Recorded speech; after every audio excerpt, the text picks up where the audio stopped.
9h21 sur TV Finance, merci d'être avec nous et on continue d'analyser les indices et les valeurs du monde entier. On continue d'ailleurs tout de suite avec Jean Amar de la cellule expert bourse de boursedirect.fr. Bonjour. Bonjour. Alors on va commencer par le CAC 40, assez sensible à la situation politique internationale ces derniers jours. Oui, tout à fait. Oui. Donc on réagit, à la reprise des négociations commerciales. L'intervention de la Banque de Chine nous a bien aidés. La renégociation de l'ALENA avec le Mexique, c'est fondamental. Et en attendant le Canada, le Canada devrait faire la même chose dans les prochains jours. Logiquement, ça devrait se faire. Ça va être plus facile en tous les cas. Que les négociations avec la Chine ou même bien l'Europe. Ça devrait être plus facile. Alors du coup, qu'est-ce qu'on peut analyser? J'ai pas compris, désolé. Qu'est-ce qu'on peut analyser du coup sur ce CAC? Pour l'instant, là, on stagne autour de 5500 points. C'est un niveau sur lequel on revient. Donc là, on devrait tourner autour. Il faudrait vraiment passer 5530 pour peut-être accélérer un tout petit peu. En revanche, tant qu'on reste au-dessus de la moyenne mobile 20, qui est à 5433, on en est un petit peu loin, mais ça peut aller vite. L'indice parisien gardera maximum de chances de poursuivre son mouvement haussier. Alors pourquoi pas en direction du top annuel situé à 5657, il me semble. C'est le petit bémol, quand même, les niveaux qui restent faibles, mais on peut attribuer ça à la période estivale. Tout le monde n'est pas encore rentré, donc les volumes sont particulièrement faibles. C'est pas. Ils accélèrent quand même un petit peu plus à la baisse, on a constaté. Ça c'est c'est une petite faiblesse de la construction du mouvement haussier. C'est pas très rassurant. Donc on va quand même attendre que tout ça se consolide bien et qu'on ait un mouvement qui se renforce avant de s'emballer. Pour l'instant, nous on est quand même toujours sur nos gardes. On fait du court terme, on est court-termiste, on regarde un petit peu ce qui bouge et on travaille les valeurs qui bougent. Les valeurs qui bougent comme Eramet, le secteur pétrolier, on revoit le secteur des automobiles qui rebouge un petit peu. On fait du stock picking en gros en attendant d'avoir une situation un peu plus claire de la tendance. Il y a aussi beaucoup d'incertitudes autour du budget italien. Est-ce que vous pouvez nous parler de cette situation ? Alors effectivement, là, si vous voulez, il y a beaucoup d'incertitudes autour du budget italien qui sera voté fin septembre.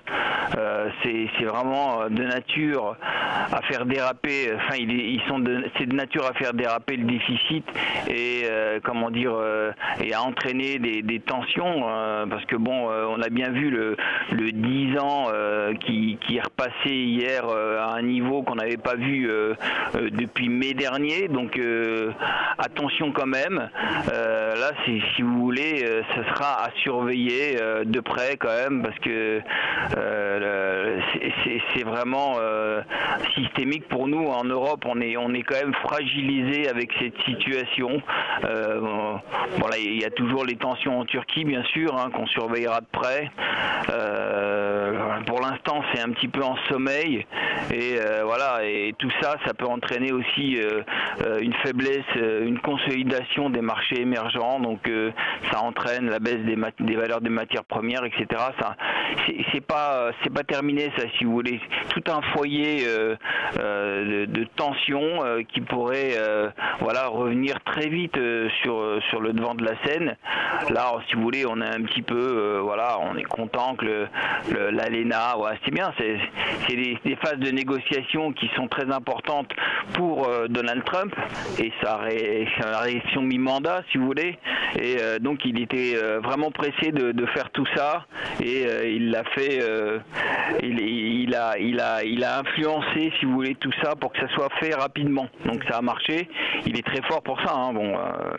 Il est un petit peu adepte d'un interventionnisme exacerbé. On voit qu'il intervient intervient sur le dollar pour que le dollar dès que le dollar se renforce. Il est là aussi dès qu'une hausse des taux lui paraît un petit peu excessive. Du coup,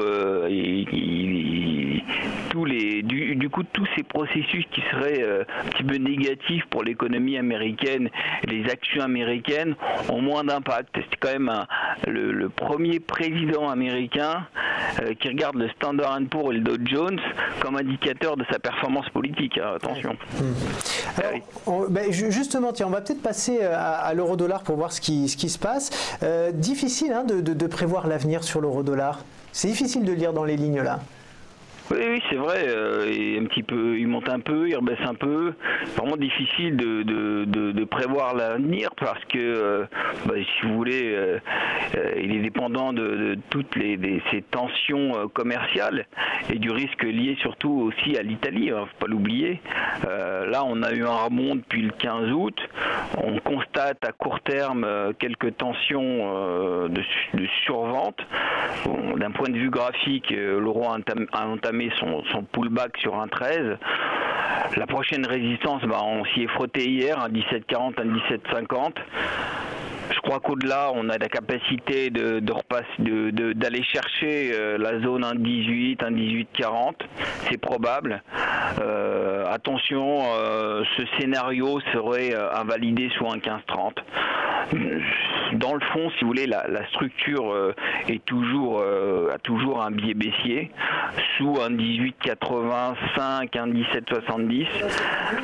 Tant que ça reste sous ces niveaux-là, on a toujours la capacité d'aller chercher un 11, un 11,8, un 11 quoi. Donc ce serait invalidé, si vous voulez, ce scénario de baisse si réellement on s'installe au-dessus d'un 19,30. C'est pas encore gagné. Ouais. Et du coup, est-ce que l'euro-dollar est aussi sensible aux tribulations, je dirais, de Donald Trump que peut l'être le CAC 40 ? Évidemment, on voit bien qu'il intervient à chaque fois que ça l'arrange et il influence tout le monde. Ouais. C'est son jeu, il est très fort pour ça. Ouais. Bon, il a fait de bonnes choses, attention, les baisses d'impôts, tout ça, je dis pas, c'est très bien. Mais au-delà de ça, c'est vraiment, je sais pas, il a quand même une belle influence sur les marchés, quoi. Faut dire. Ouais. Eh bien, merci beaucoup, Jean Amard. Je rappelle que vous faites partie de la cellule Expert Bourse de boursedirect.fr. Merci beaucoup.